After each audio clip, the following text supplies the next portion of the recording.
வணக்கம். இன்றைக்கி நம்ம வீடியோவில் என்ன பார்க்க போகிறோம்னா மீன் பொடி மாஸ்.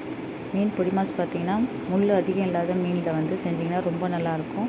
இன்றைக்கி வந்து நான் காணாங்கத்தை மீனில் செய்ய போகிறேன். காணாங்கத்தை மீன் வாங்கிட்டு வந்து அது நல்லா சுத்தமாக கழுவி எடுத்துகிட்டு வந்தாச்சு.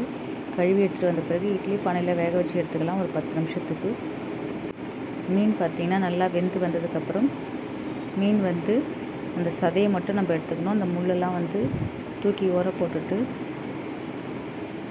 இந்த மாதிரி இருக்கும் மீன் சதை வரைக்கும். இதில் உப்பு, மஞ்சத்தூள், மிளகாய்த்தூள் போட்டு கிளறி வச்சுக்கோங்க. ஸ்டவ் ஆன் பண்ணி கடாயை வச்சுட்டு தேவையான அளவுக்கு எண்ணெய் ஊற்றிட்டு ஒரு 2 பெரிய வெங்காயம், கடுகு, இஞ்சி, பூண்டு, கருவேப்பிலை, கொத்தமல்லி சேர்த்து நல்லா வதக்கிடுங்க.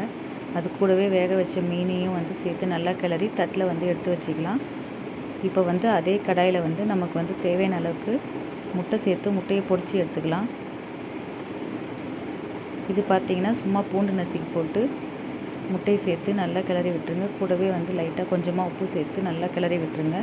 இப்போ நம்ம வந்து இந்த மீனை வந்து சேர்த்து கிளறி தட்டில் எடுத்து வச்சோம் பார்த்திங்கன்னா, அதையும் வந்து இதில் வந்து சேர்த்து கிளறிக்கணும்.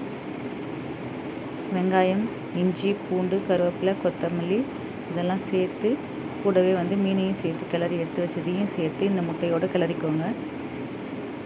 முட்டை சேர்த்திங்கன்னா ரொம்ப நல்லாயிருக்கும். முட்டை இல்லாமலும் இந்த மீன் பொடி மாஸ் ரொம்ப நல்லாயிருக்கும். அவ்வளோதாங்க, மீன் பொடி மாஸ் தயாராகிடுச்சு. நீங்களும் செஞ்சு பாருங்கள், ரொம்ப ரொம்ப சூப்பராக இருக்கும் இந்த காணாங்கத்தை மீன் பொடி மாஸ்.